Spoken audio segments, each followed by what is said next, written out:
So what is up mga tol? So nandito na naman tayo sa bagong video natin. At bago ko simulan tong video na to, huwag niyo kalimutan mag-subscribe, like at share para updated kayo sa mga bagong i-upload kong video. So ang ganap natin ngayon, nandito tayo sa parkingan ng SM Molino. So pakita ko sa inyo. So ayan, nandito tayo ngayon sa parkingan. Hindi masyadong puno ang parking ngayon, ano?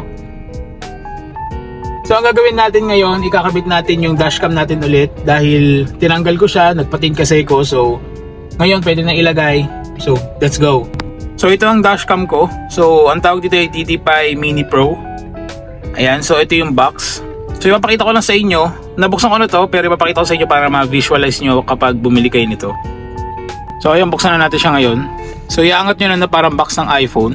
Then makin nyo na agad yung camera, yung dashcam. Ayan, DD5 Mini Pro. So kapag inangat nyo to, tanggalin nyo, makikita nyo dito yung mga user guide.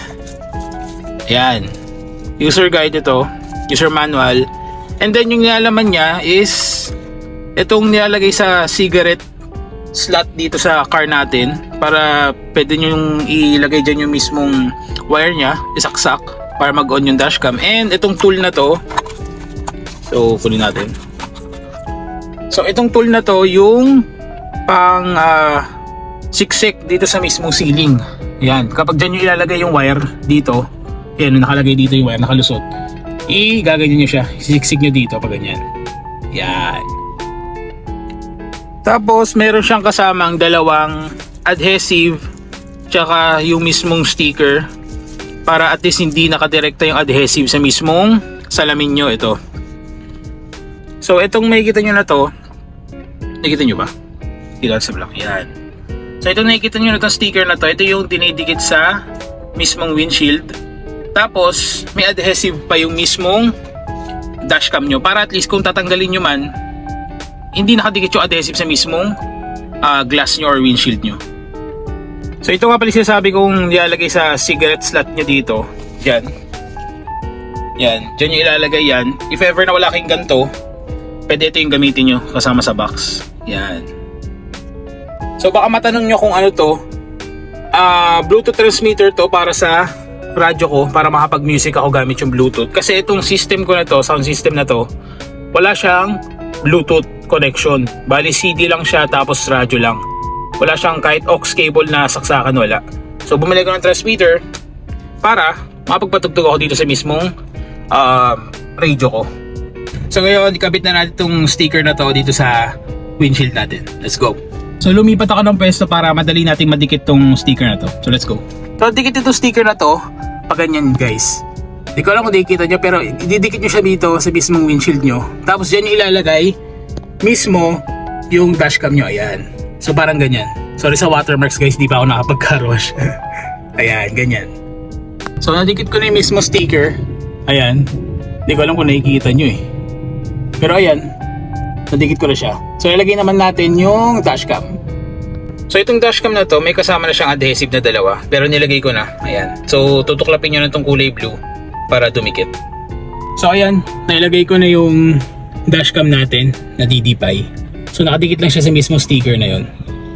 Ayan. So ipapakita ko naman sa inyo kung anong itsura niya sa labas. So let's go. So labas tayo saglit.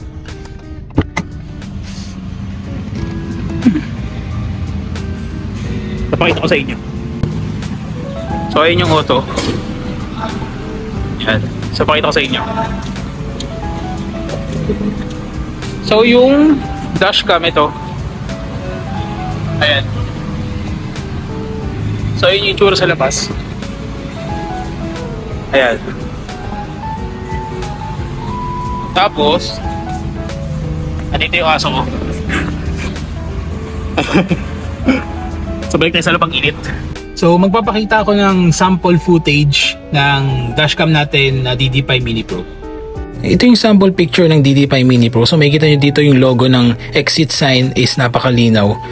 And ito naman yung sample footage niya. So makikita nyo naglalakad si kuya. Malinaw pa rin, walang delay. And ayun, konti na lang sasayaw pa si kuya. And next clip naman, ito naman yung habang umaandar. So ayan, makikita nyo na malinaw talaga siya. And hindi siya nagbo-vibrate or hindi nagwe-wave yung footage niya. So paano ko nga ba nakabit yung DD5 na yan, yung dashcam ko? So ang ginawa ko, ginamit ko yung tool na provided ni DD5, pinangsuksok ko dyan dito sa loob. Yan. So dyan ako nilagay yung wire, dyan ko pinadaan hanggang dito sa sidings.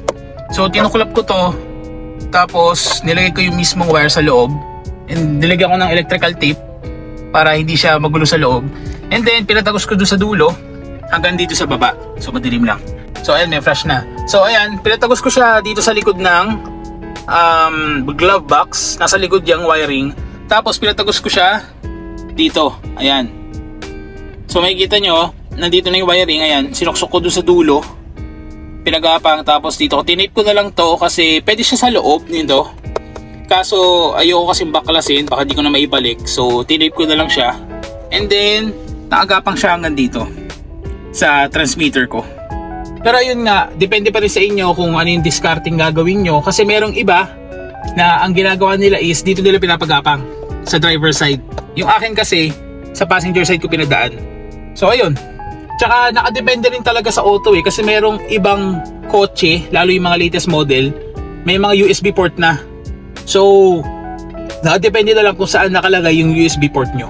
So ayun lang naman. So pwede nyo rin naman ipakabit yan sa mga trusted na shops nyo para hindi kayo mahirapan. Pero ayun nga, para sa akin kasi kaya naman. Tsaka di ba, bawas din sa gastos. Kasi ang alam ko pagkakabili ko sa DD5 na dashcam ko is around 2,100, mga 2,100. Pero sale pa yon, ewan ko lang ngayon. Pero ilalagay ko na lang dyan sa description yung link ng pinagbilang ko.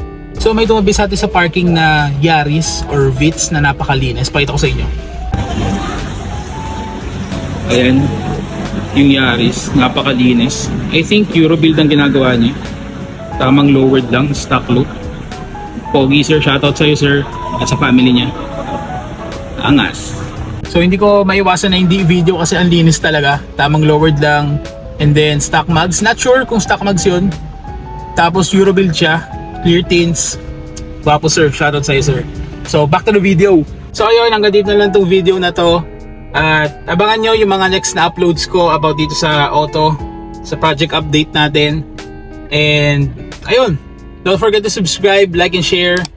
At see you on my next video mga tol. O, peace ka na. Uy, Pochi! Ayan na, tulog na guys. Peace!